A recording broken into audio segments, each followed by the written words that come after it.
WhatsApp people. అబ్బా మళ్ళీ వచ్చాడు.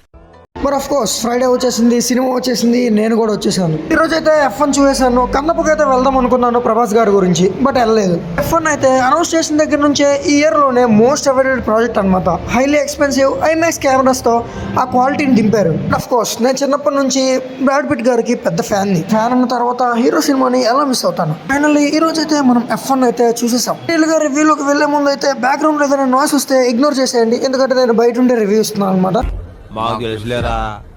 రివ్యూలో కానీ వెళ్ళిపోతాయి. సినిమా గురించి ఎంత చెప్పినా తక్కువే. నార్మల్గా అయితే మీరు ప్రీవియస్ రివ్యూస్ చూసుకుంటే నేను పాజిటివ్ పాయింట్స్ చెప్తాను, నెగిటివ్ పాయింట్స్ చెప్తాను. మరి ఈ ఫిల్మ్లో అయితే చెప్పడానికి నెగిటివ్ పాయింట్స్ అనేవి ఏమీ లేవు అనమాట. క్వాలిటీ కానీ ఆ రేసింగ్ కానీ, రేసింగ్లోనే యాక్షన్ జరుగుతున్నట్టు, ఫైట్ జరుగుతున్నట్టు ఆ ఇంటెన్సిటీని బిల్డ్ చేశారు. F1 అంటే కొంచెం కూడా ఐడియా లేని వాళ్ళు కూడా చాలా ఇంట్రెస్ట్తో స్క్రీన్ కళ్ళు తిప్పకుండా చూశారనమాట స్క్రీన్ పై నుంచి. ముఖ్యంగా రేసింగ్ మూవీస్లో ఉండాల్సిందే ఇది, ఆ ఇంటెన్సిటీ అనేది బిల్డ్ చేయాలన్నమాట. ఫస్ట్ ఆఫ్ ఆల్ మనం థియేటర్ ఎక్స్పీరియన్స్ గురించి మాట్లాడుకుంటే ఎంత చెప్పినా తక్కువే. కానీ ఐమాక్స్ కానీ దగ్గరలో కానీ అవైలబిలిటీలో ఉంటే, మన తెలుగు స్టేట్స్లో అయితే ఐమాక్స్ లేదు. ఒకవేళ PCX స్క్రీన్ ఉన్నా సరే దానికైతే వెళ్ళండి. అది కూడా లేదు అనుకుంటే మంచి క్వాలిటీ ఉన్న స్క్రీన్ని సెలెక్ట్ చేసుకోండి చూడడానికి. ఎందుకంటే ఒక 2K స్క్రీన్లో కూడా ఆ క్వాలిటీని అయితే దించారనమాట. ఒకవేళ మీరు కానీ ఐమాక్స్ కానీ వెళ్ళాలనుకుంటే ప్రైస్ గురించి చూడొద్దు, ఎందుకంటే ఇలాంటి ఫిలిమ్స్ మళ్ళీ రావు. ఐమాక్స్లో ఎక్స్పీరియన్స్ చేయడం లైఫ్ టైం ఎక్స్పీరియన్స్ అవుతుంది అనమాట మీకు.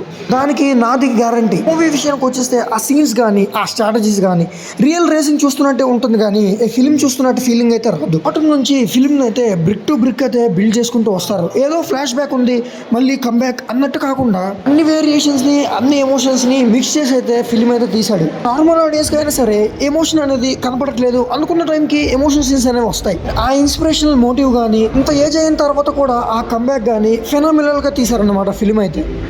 మీరు OTTలో చూడడానికి అయితే ట్రై చేయొద్దు. డెఫినెట్లీ ఏ స్క్రీన్ ఉన్నా సరే, క్వాలిటీ ఉన్నా సరే మిస్ అయితే కావద్దు అనమాట థియేటర్లో. నేనైతే నాకు అవైలబిలిటీ లేకపోవడం తెలుగు లాంగ్వేజ్ లోనే చూశాను. అది కొంచెం డిసప్పాయింట్ చేస్తుంది అనుకున్నాను, బట్ తెలుగు లాంగ్వేజ్ కూడా వర్కౌట్ అయితే అయ్యింది. అవసరమైన ఫోర్స్డ్ డైలాగ్స్ కానీ, ఫోర్స్డ్ కామెడీ కానీ ఇలాంటివి ఏమీ లేవన్నమాట. తెలుగు డబ్బింగ్ చాలా బాగా వర్కౌట్ అయింది. బ్రాడ్ పిట్, ముద్దుగా సిగ్మా పిట్ అని పిలుస్తాం, ఆయన పర్ఫార్మెన్స్ అయితే యాజ్ యూజువల్ మాస్ పర్ఫార్మెన్స్ ఇచ్చాడు. ఓవరాల్ గా ఫిలిం 2 hours 35 minutes ఉన్న అన్ని విధాలుగా వర్కౌట్ అయితే అయ్యింది. ఇదైతే ఒక మైనస్ గా చెప్పట్లేదు, బట్ చెప్తున్నాను. ఒక మైనస్ అయితే కాదు, బట్ చెప్తున్నాను. నార్మల్ ఆడియన్స్ కి F1 అంటే ఐడియా లేని వాళ్ళకి కొన్ని స్ట్రాటజీస్ అయితే ఫిలిం లో వేస్తారు. స్ట్రాటజీస్ ని చాలా మందికి అర్థం కాకపోవచ్చు, బట్ డీప్ గా ఆలోచించండి, ఖచ్చితంగా అర్థమవుతుంది. ఒక మైనస్ అయితే కాదు, బట్ ఫిలిం చూసే ముందు ఖచ్చితంగా దీన్ని దృష్టిలో పెట్టుకోండి. ఓవరాల్ గా ఈ ఫిలిం కి నేను ఇస్తున్న రేటింగ్ అయితే 8.5/10.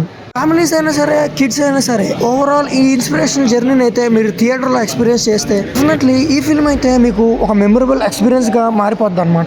నేను చెప్పినట్టు ఒక రేస్ ని చూస్తున్నట్టే ఉంటుంది, కానీ సినిమాని చూస్తున్నట్టు కానీ, యాక్టర్స్ ని చూస్తున్నట్టు కానీ ఉండదు. మరి ఈ రోజు రివ్యూ అయితే ఇంతే గైస్. ఛానల్ కొత్తగా వచ్చుంటే సబ్స్క్రైబ్ చేసేయండి.